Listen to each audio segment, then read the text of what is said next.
لوگ بہت سے کہتے ہیں کہ عمران خان کے ساتھ روحانی طاقت ہے. میں آپ کو ذمہ داری کے ساتھ کہتا ہوں, اللہ کی کتاب کو گواہ بنا کے کہتا ہوں, میرے ساتھ مدینہ پاک سے بھی فون پہ بات ہو رہی ہے, مکہ سے بھی بہت بزرگ 100 سال کے لوگ میرے ساتھ بات کر رہے ہیں, اور اللہ کے گھر میں بیٹھے ہوئے اور رسول اللہ صلی اللہ علیہ وسلم کے روزے پہ بیٹھے ہوئے وہ اللہ کی عزت کی قسم اٹھا کے مجھے فون پہ کہہ رہے ہیں. جب میں ادھر آ رہا تھا وہ کہہ رہے ہیں حضرت آپ جائیں, آپ کے ساتھ ہماری دعائیں ہیں.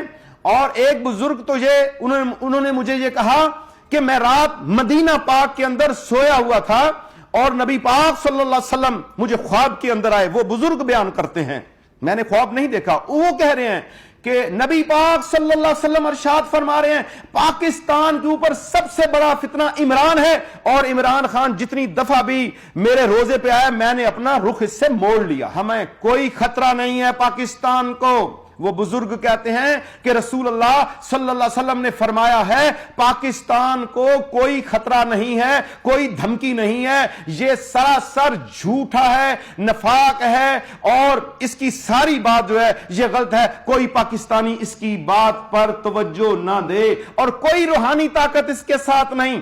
فرعون اتنے بڑے لشکر کے ساتھ نکلا, نمرود اتنے بڑے لشکر کے ساتھ نکلا, اور شداد اتنے بڑے لشکر کو رکھتا تھا, اتنے بڑے اس کے آگے پیچھے گھوڑے اور عوام ہوا کرتی تھی, فوج ہوا کرتی تھی. کیا وہ حق پہ تھا؟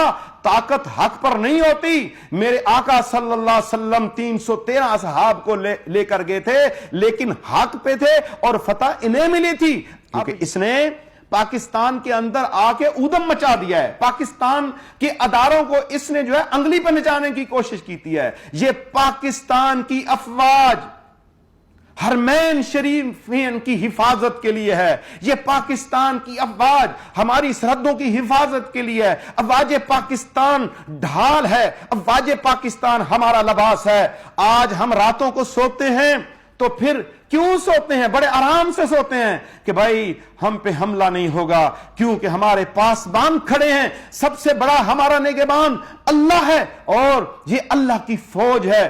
اور جب ان کو اور عوام کو سامنے کھڑا کر دیا جائے تو پھر کیا حال ہوتا ہے؟ ہمارے اداروں کو عوام کے سامنے کھڑا کر دیا جائے. الحمدللہ تعالی عز و جل ایسا کام نہیں ہوا. پاکستان میں ہمیشہ مخلص لوگوں نے آ کے کام کیا افواج پاکستان کے اندر.